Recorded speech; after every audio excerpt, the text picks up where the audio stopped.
While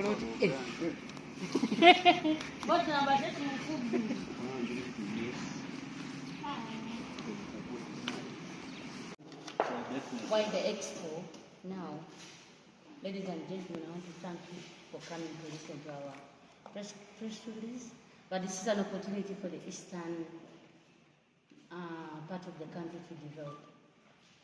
The western and the northern and southern have done a lot. The challenges that we've been having in this area, which we feel are now going down, is the sensitization. People tending to understand what really tourism is. The experience on the ground is that people are now tired of going to the west and the east and the south and north, and they are looking at how can they come, what's good in the east. So we saw that this is the time for us now to sit together and see how best we can put our packages together. Like my colleague Jacob has spoken, we have a lot of tourism, but the uniqueness in the east is ours is about the people. It's not animals. We are looking at natural things and real things. When you look at the culture is real. When people come and see practical enjoyment of a human being dancing. So the Minister of Tourism is looking at, we must wake up and see how the eastern part develops. Because everyone is tired about the itineraries on the west, they want to come here. We feel this is the time we should wake up and work as a team. On the table here we have stakeholders. We are bringing in knowledge of tourism together to see that it bursts out impact of the destination of the eastern. So yes, this is the time now to bring out the very rich culture we have. We have a lot of water. We have a lot of waterfalls in the park. We have a lot of caves. We have a lot of unique things that can be done in the park. But how do we show them if we don't come together and open up and say, let's do it right now? So for members watching, as Jacob has said, this is the time that we should all come together and showcase the beauty of this eastern region. Thank you very much. I want you to speak to the city. Then you speak to who? Then Jacob will close. That is the way. David, I just request. Thank you very, very much. I'm very, very excited about this expo. I believe it'll be one of the best in Uganda for sure. There's an incredible potential here. The accommodations around Mbale are top class. There's nothing that can beat it, I don't think. On the sustainable tourism, we've been developing the Rwenzori National Park for the last 12 years, and we've brought in a lot of things. Instead of using these caveras, we're now using hessian bags for sustainability of that. We're using stoves which are basically very minor charcoal and using volcanic rock with a fan driven by the solar to make them better. They're even better than a gas stove. All these are sustainable things which I'm sure is going to spread throughout the greater area, not only us, as people see these things. Up in the National Park we're going to build high quality accommodations. Where they, firstly with jobs. We see within 3 to 4 years we're going to have probably 500 employees. It's going to employ a lot of the people around. That has also got a trickle-down effect to the rest of the community. We're also bringing in a lot of other things where we're giving out bamboo for the and also indigenous trees for the communities to plant. When we bring indigenous trees, we bring 10,000 trees. Within 2 or 3 days they're all gone. The community is snatching them up and really planting them a lot, which I think is extremely good. All the negative things about around Mount Elgon National Park, I believe within a year or two will all dissolve. That won't be there. We also, UNDP has been up here now twice. They've been out to the area of Bugabunny here, and also other areas around the other side in Kapchora, Queen. they're looking at bringing a lot of small projects, like giving out these grey spotted chickens, which are rather hardy, to small groups of 5 to 8 people. Rabbit projects to replace the meat that they're currently taking from the national park. Mushroom growing to stop them going to the national. Christine, regarding security.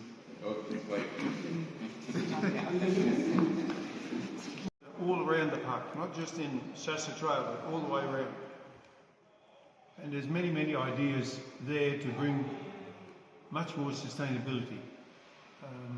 Of course, the fast-growing indigenous trees they're planting in a few years can be used for firewood. So we're really looking at a lot of things with UNDP, and I think they'll be a major player. There's also the Biodiversity Alliance. They're going to be coming in to also help improve the environment and all that within the communities. So that I think can bring sustainable development for many, many years. Expo and Business Forum. The Elgon Tourism Expo and Business Forum is a promotional event, or it's a platform that we intend to use or to exploit to promote tourism in the Elgon region. To be precise, it is sustainable tourism. There's a lot there's a lot of untapped potential in this region. And why the region is still untapped is because we've been lacking such forums. We did not have such platforms. Now that we have these platforms, we are going to use them as we are going to use this platform to promote every bit of tourism in the Elgon region. My colleague mentioned so many of them. We have sites, heritage sites, we have Mount Elgon National Park, we have waterfalls, we have a very rich cultural heritage, we have culinary tourism, we have coffee. So we are going to use this platform as a business-to-business platform, where all stakeholders in the tourism value chain are going to meet under one platform to network, to have business-to-customer relationships. We have the tourism going to take place on the 1st of December in the evening. So this is also going to be used as a networking platform. So we encourage all stakeholders in the tourism value chain to come and participate. Thank you so much. This event is actually long overdue, and it's something that should have happened way back, but it's better late than never, and the East has great potential. There's a lot of potential that has to be explored. So we call upon the support to ensure that this is a success. Thank you. I think this is one of its kind of an event taking place in Mbale and the Elgon region as a whole. And as hospitality player and hotels, the expo is going to help us bring together all the players in the tourism industry, the hotels, the destination development managers like Elgon Trekking Services, the tour operators, all businesses that are involved in hotel. And we also would like to identify other ways of attracting the various potential tourists.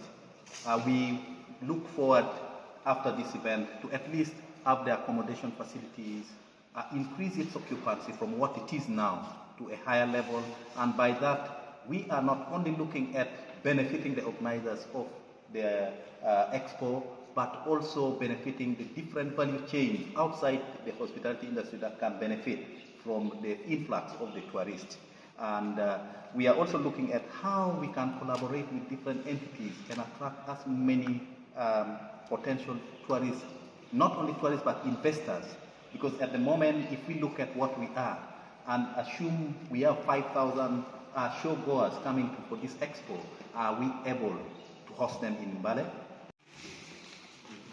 Thank you so much for coming.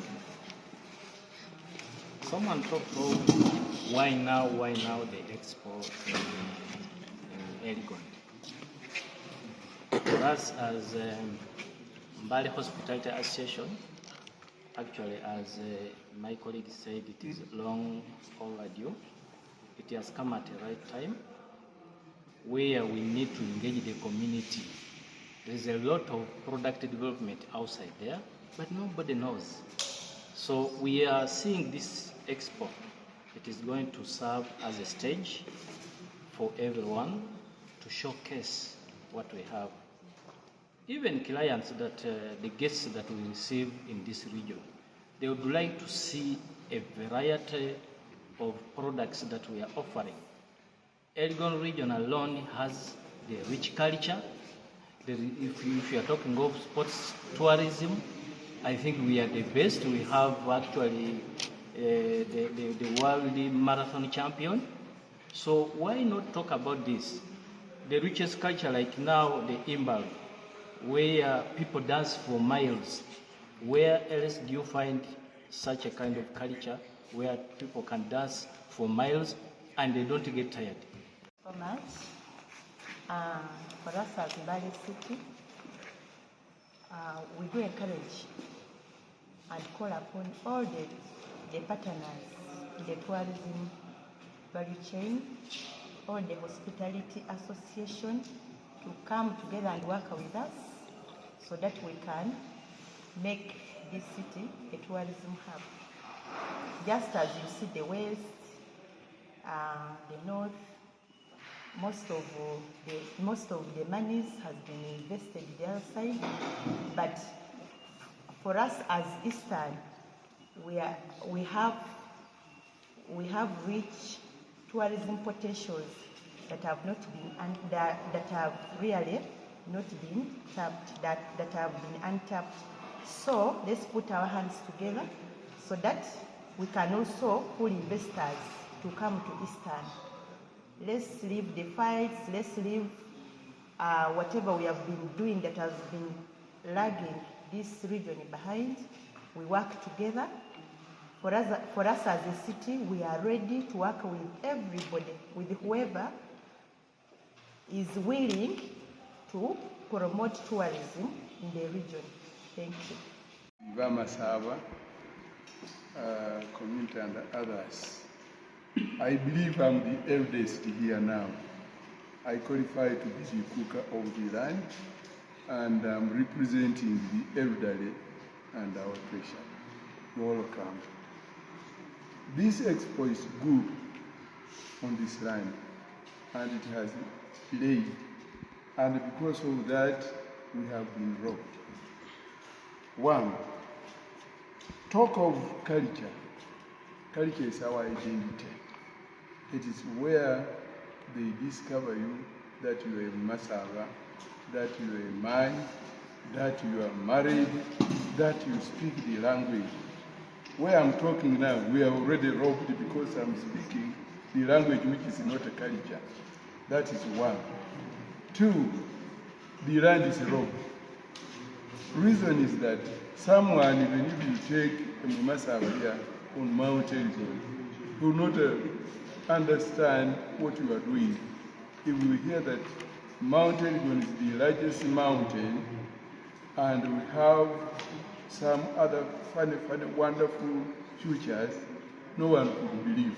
Even we, the owners, because it is impossible. No one has reached there. It is just recently when I forced my age to arrive there and see what it means. Reaching there, I was asking questions. What do we mean by wakakai? And the behavior. Our behavior is culture. We celebrate, we dance. Our behavior is not homosexual. We get circumcised, we marry women. Me, I have a woman. but not a man. So I beg you to see that we protect and defend our culture. A man should marry a woman, but not a man to go that. Some other people, they are misinterpreting that it is a right. Having such excellent practice is not a right. It is, we may call it a desire. So our right of Masaba is inherent, that a woman is created for the man. So the behavior of that, and also the behavior of, we are farmers, and we have been on this land, we enjoy our forests, we enjoy our mountains, that's why you see the beauty. I would also request the UA also to assist us, sensitize us. I welcome the idea of planting the trees and the bamboos, because when you see the bamboos, it is becoming the sign of this beauty of Mbale. I have a lot, but because of time, you are welcome. Thank you. Thank you so much. And ladies and gentlemen, I told the people to ask to get their names right. Please, to see how we can develop the craft and pottery area or industry in this region. Then we are also, this expo also helps to give important information for the local community on how they can tap into tourism. So those are the ways that the local community is going to get involved. Thank you. And as I close, I urge and encourage everyone to come for the expo, from journalists to the students, corporate companies, and the other individuals. It's going to be a big one. It's the first one. It's going to be big, and we are going to highlight sustainable tourism. Thank you. Within the park and even outside. As our mandate says, we are supposed to secure and protect all the wildlife in the park, plus the people who go into the park to visit. I want to assure the public and tell them that of recent we added our manpower of staff, so we have double staff to do a lot of security in the park and with the visitors in the park. I also want to reassure everyone that during this expo, we shall have a lot of security. There will be no attacks or anything, because we have very many activities like nature walks, like walking and going out. We shall be having security. That is the mandate of our organization, and we truly are dedicated to doing that. I know that there are issues that go around about encroachment, about grazing, but that's the reason why we are there, to counter that in order for our flora and fauna to flourish. Before I close, I want, as a tourism technical person, to talk about the expected outputs of this expo. It's very important that the people out there know why we are doing this and what we expect. One, I want to assure the people in the region that when we do this, we are going to generate revenue in this area. We have a mandate as Uganda Life Authority to give 20% of the money that we receive per visitor who comes in the park. So we come in the region to participate in the cultural events, but they will come to the park. And when we get this money at the end of our financial year, we sit with the parishes and sub-counties around, and this money, 20%, goes back to their economic growth. Secondly, the activities that are going to be done outside with the help of our stakeholders, like MDD, getting groups to do art and craft, those all will help develop people in this area economically. You will find that when visitors come, when they sleep here, the people here will get money. When they go to the market, the transport department, so people will develop economically. So the expected output of this expo and what will come out of it is going to bring this. Lastly, there will be visibility of Mount of Mbale, and we shall be known on the map, on the world. In the future, we plan, when we settle, to do a very big carnival, like the Caribbeans do, the carnival of Mbale. And that is one thing which will spice up this region even more than the Western. So I encourage members to come. pay attention to this and participate in this expo such that our expected outputs benefit us. I thank you all.